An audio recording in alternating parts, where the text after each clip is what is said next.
when we first opened up the ALNet labs, there were sign-up sheets for people to come in and use them, because the only thing that connected to the mainframe were those terminals, those Unix terminals.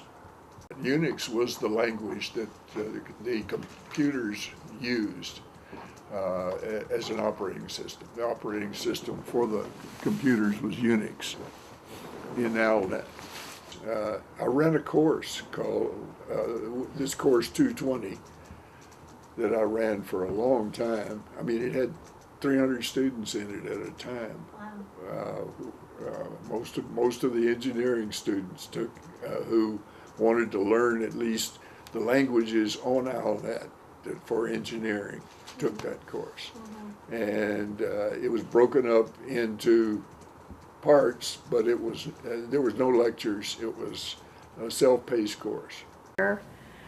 Already, I went to a conference in Clear Lake in 1991, and I met Tim Berners-Lee, who invented the World Wide Web, and he gave a talk at this hypertext conference about the World Wide Web and what they'd done at CERN, and he was almost laughed out of the room, because what people said is it involved publishing a part of your server to the world, and people just, to when they said, maybe it'll happen in education, but you'll never get businesses to really? To make themselves. It'll never happen. It's a pipe dream. Suddenly, microcomputers began to be added to this mix. So we started having PCs and Macs. In the humanities, I mean, at least I think it was for everybody, but they got the first slot.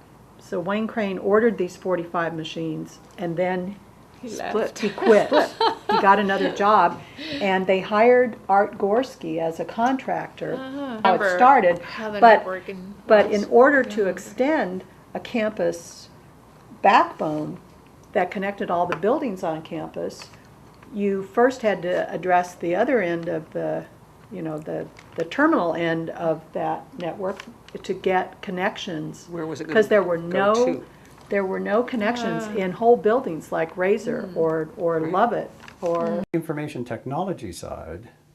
When I got here, the first thing that struck me about Rice was the sort of unevenness of computing. In computer science and engineering, ALNet was relatively well developed, and of course there they had a decided interest in making the network very, as powerful as it could be in those days. But if you walked around the campus, there was relatively little penetration of computing into any other areas. So one of the first things I did, to the chagrin of some of the people in engineering, was I shifted money, which was supporting ALNet, elsewhere. And actually what I think we did was declare ALNet a university-wide network.